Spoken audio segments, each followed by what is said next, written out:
जय जगन्नाथ। काश्य कुमार संसार तेजी सन्यास कले सार विचार करिले प्रचार करिले धर्म अहिंसार। गांधीजी सेई धर्मर धारा अनुसरी जीवन रे पराधीन आम भारत देशर मुक्त स्वाधीन कले। सेई धर्म रे जानी शुणी पुणी बरिले मृत्यु बर किए से जानिनी आम ए भारत जगत जाकरे बड़ माननीय सभापति महोदय, प्रधान शिक्षक, माननीय शिक्षयित्री तथा सम्मानित अभिभावक और मोर हिताकांक्षी भाई भौणी, शहीद मानकर रक्त स्वाक्षर वहन करी 1857 मसीहा मे मास 10 तारिख रे जो प्रथम स्वाधीनता संग्राम अध्याय सृष्टि होइतिला तार परिसमाप्ति घटिला 1947 मसीहा अगस्ट 15 तारिख रे।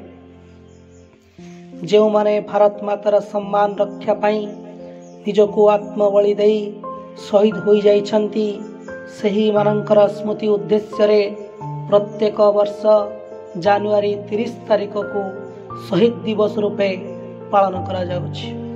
तेबे जातिर पिता महात्मा गांधी मृत्यु दिवस को सारा भारत वर्ष रे शहीद दिवस भाव में पालन करने को आमे आज एकत्रित।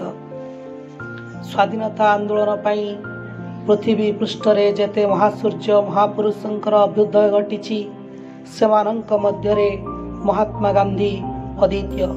केवल भारत नुहे पृथ्वीर अधिकांश देश रे आज मध्य महात्मा गांधी शांतिर वार्ता विराजमान। शांति कथा उठिले शांतिर प्रवाद पुरुष महापुरुष महात्मा गांधी को स्मरण करा जाए। महात्मा गांधी ही शांति और मैत्रीर जीवंत प्रतिमूर्ति थिले।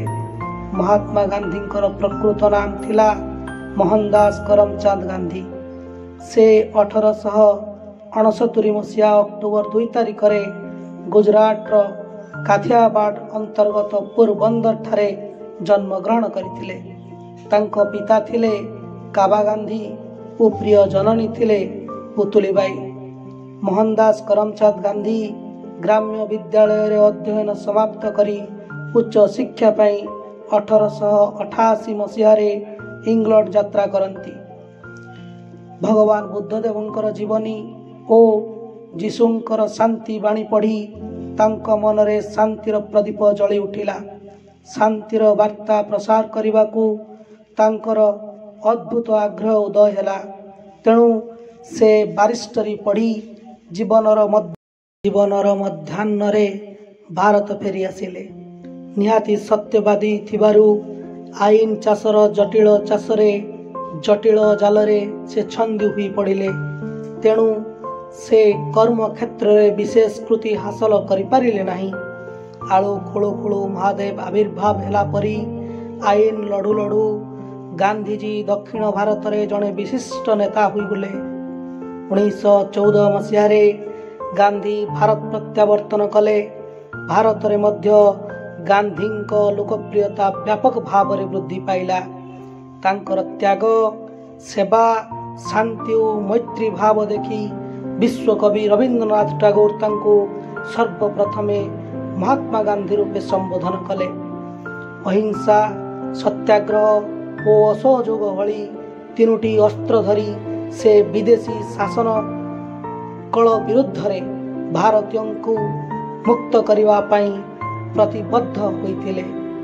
सरल जीवन और उच्च चिंता थिला तांको जीवनर मूल आदर्श। तांको मत थिला पाप को घृणा कर पापी को नुहे। निजर गुरु लियो टॉल्स्टॉयंकर ठारू श्रमर महत्व शिक्षा करथिले। विदेशी द्रव्य को सबुबेले वर्जन करने को देशवासी को से आह्वान देउथिले। काटी पिंध कुटी खाओ यह थिला तांकर डाकरा। यह द्वारा जे भारतीय शिल्प प्रोत्साहन लाभ करिवो ताहा से मर्मे मर्मे अनुभव करथिले। महात्मा गांधी छुआ अछुआर घोर विरोधी थिले। तांको मतरे सबु जाति सबु धर्म समान ସମସ୍ତେ ଏହି ଭାରତ ମାର ସନ୍ତାନ। ମାତ୍ର ତାଙ୍କର ଏହି ସ୍ୱପ୍ନକୁ କେହି ସାକାର କରିବାକୁ ଦେଇନଥିଲେ। ଭାରତ ଦୁଇ ଭାଗ ହୋଇଯାଇଥିଲା। ତେଣୁ ପାକିସ୍ତାନ ଗଠନ ହେଲା ପରେ ସାବରମତୀ ଆଶ୍ରମରେ ବସି ସେ ନୀରବରେ କାନ୍ଦୁଥିଲେ, ଯାହା ଆଜି ମଧ୍ୟ ପ୍ରମାଣ ମିଳେ। ମହାତ୍ମା ଗାନ୍ଧୀଙ୍କ ଜୀବନରେ ଈଶ୍ୱର ବିଶ୍ୱାସ ଓ ପ୍ରାର୍ଥନା ପ୍ରମୁଖ ଭୂମିକା ଗ୍ରହଣ କରିଥିଲା। ପ୍ରତିଦିନ 2 ବେଳା ପ୍ରାର୍ଥନା ସଭାରେ ଯୋଗ ଦେଉଥିଲେ। ତାହା ପୁଣି ସର୍ବଧର୍ମର ପ୍ରାର୍ଥନା ହେଉଥିଲା। ପ୍ରତ୍ୟେକ ଧର୍ମରୁ ପ୍ରିୟ ପ୍ରାର୍ଥନାକୁ ସେହି ସଭାରେ ଗାନ କରାଯାଉଥିଲା। ସେଦିନ ବିରଳା ଭବନରେ ଅନୁଷ୍ଠିତ ହେବାକୁ ଥିବା ପ୍ରାର୍ଥନା ସଭାରେ ଜଣେ ଆତତାୟୀ ନଥୁରାମ ଗଡ଼ସେର ଗୁଳିରେ ସବୁଦିନକୁ ଗାନ୍ଧିଜୀ ଜାତିର ପିତା ଟଳି ପଡ଼ିଲେ। ସେଦିନ ଥିଲା 1948 ମସିହା ଜାନୁଆରୀ ମାସ 30 ତାରିଖ। ମହାତ୍ମା ଗାନ୍ଧୀ ଥିଲେ ଜଣେ ପରମ ଶହୀଦ। ତାଙ୍କର ଏହି ମହାପ୍ରୟାଣ ଦିବସକୁ ସମଗ୍ର ଭାରତ ବର୍ଷରେ ଶହୀଦ ଦିବସ ରୂପେ ପାଳନ କରାଯାଉଛି। ଦେଶ ପାଇଁ ଆତ୍ମବଳି ଦେଉଥିବା ଶହୀଦମାନଙ୍କର ଗୁଣକୀର୍ତ୍ତନ ପାଇଁ ଏହି ଦିନରେ ଆମକୁ ସୁଯୋଗ ମିଳିଥାଏ। ଶହୀଦ ଦିବସରେ ଶହୀଦମାନଙ୍କର ଗୁଣାବଳୀ ସମ୍ପର୍କରେ ଆଗାମୀ ଯୁଗର ବଂଶଧରମାନଙ୍କ ପାଖରେ ପହଞ୍ଚାଇ ଦିଆଯାଇଥାଏ, ଯାହାଦ୍ୱାରା ସେମାନେ ଦେଶ ପାଇଁ ଏ ଦିବସରେ ବଜ୍ର ଶପଥ ଗ୍ରହଣ କରିଥାନ୍ତି। ମାଟି ମା ପାଇଁ ଶହୀଦ ହେବା ପାଇଁ ମଧ୍ୟ ଏହି ଦିବସଟି ପ୍ରଚ୍ଛନ୍ନ ପ୍ରେରଣା ଯୋଗାଇଥାଏ। କହିଲେ ଭୁଲ ହେବ ନାହିଁ। ସର୍ବଶେଷରେ ଶହୀଦମାନଙ୍କ ଉଦ୍ଦେଶ୍ୟରେ କବି ପଦ୍ମଚରଣ ପଟ୍ଟନାୟକଙ୍କର ଏକ କବିତାର ଆଦର୍ଶ ପଂକ୍ତିକୁ ଉଦ୍ଧାର କରି ମୋ ବକ୍ତବ୍ୟର ଉପସଂହାର ଟାଣିବି। ଖୋଲି ଦେଖ ଇତିହାସ, କେତେ ମହାବୀର ସ୍ୱଦେଶ ମଙ୍ଗଳେ ଦେଇଛନ୍ତି ଶରୀର। ନିଜ ସୁଖ ଶାନ୍ତି ଘର ପରିବାର ଭୁଲି ଦ୍ୱାରେ ଦ୍ୱାରେ ବୁଲିଛନ୍ତି ଘେନି ଭିକ୍ଷା ଝୁଲି। ମୁଣ୍ଡ ଝାଳ ଗୁଡ଼େ ମାରି ଲୋକଙ୍କ ମଙ୍ଗଳେ ଲେଖି ଯାଇଛନ୍ତି ନାମ ଅକ୍ଷୟ ଅକ୍ଷରେ। କୋଳେ କୋଳେ ଲୋକମୁଖ ଘୁଷେ ତାଙ୍କ ନାମ। ଧନ୍ୟ ତାଙ୍କ ପିତାମାତା, ଧନ୍ୟ ଜନ୍ମସ୍ଥାନ।